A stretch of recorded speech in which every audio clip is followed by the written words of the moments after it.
नमस्कार। आज हम एक खास जनजाति बिरहोर के बारे में थोड़ी गहराई से बात करेंगे। हमारे पास जो जानकारी है वो बताती है कि इनका नाम ही मतलब जंगल का आदमी है।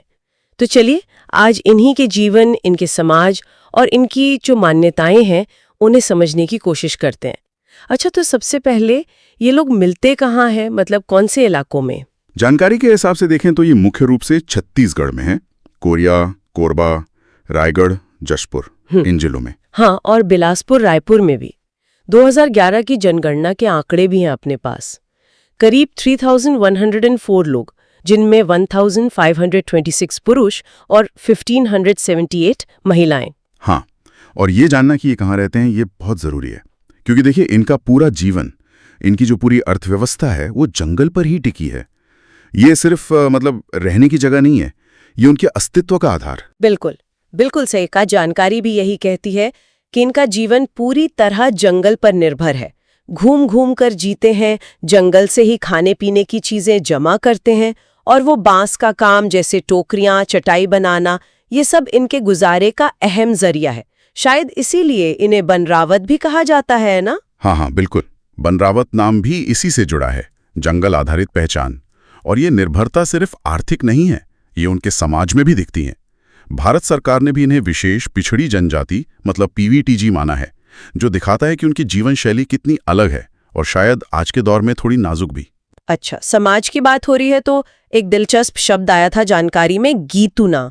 ये क्या होता है? देखिए, गीतुना एक तरह से युवाओं का क्या कहते हैं, सामुदायिक घर जैसा होता है। डॉर्मेट्री कह सकते हैं। इसे सोने की जगह नहीं है। यहाँ पर युवा अपनी संस्कृति, अपने रीति रिवाज सीखते हैं। ये उनके सोशलाइजेशन का मतलब समाजीकरण का एक जरूरी सेंटर है। काफी रोचक। और शादी ब्याह के तरीके वो भी कुछ अलग लगते हैं। टांडा प्रथा का जिक्र है, जिसमें पुजारी शादी करवाते हैं। हाँ, टांडा असल में बिरहोर लोगों के डेरे या बसाहट को कहते हैं। तो टांडा प्रथा मतलब उनके अपने समुदाय के रिवाज से शादी। इसमें पुजारी, जिन्हें ढेडा भी कह सकते हैं, वो रस्में करवाते हैं। अच्छा, इसके अलावा ढुकू विवाह भी है। ढुकू विवाह? हाँ, इसमें लड़का लड़की बिना पारंपरिक रस्मों के साथ रहने लगते हैं और बाद में समाज उन्हें स्वीकार कर लेता है। और एक गोलत विवाह भी है। गोलत? ये कैसा विवाह है? ये एक तरह का विनिमय विवाह है। अदला बदली? मतलब दो परिवारों के बीच वर वधू का एक्सचेंज होता है। ओहो, दिलचस्प।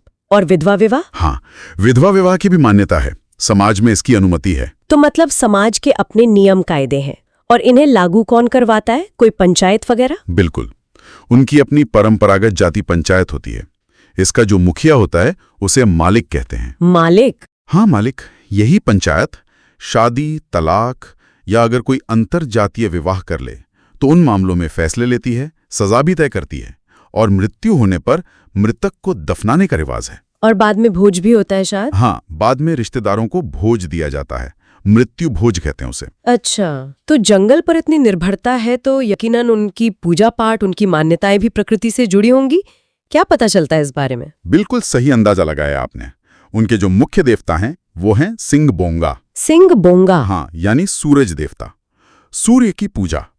इसके अलावा प्रकृति की शक्तियों की पूजा तो आम है ही, जैसे बूढ़ी माई, नागों माई, पहाड़ों की पूजा, ये सब होता है। और साथ ही भूत प्रेत, जादू टोना, तंत्र मंत्र, इन सब में भी उनका काफी गहरा विश्वास है। जादू टोना? अच्छा, ये तो काफी मतलब सुनने में अलग है। हाँ, और जो लोग इसकी जानकारी रखते हैं, मंत्र जड़ी बूटी जानते हैं, उन्हें पाहन कहते हैं।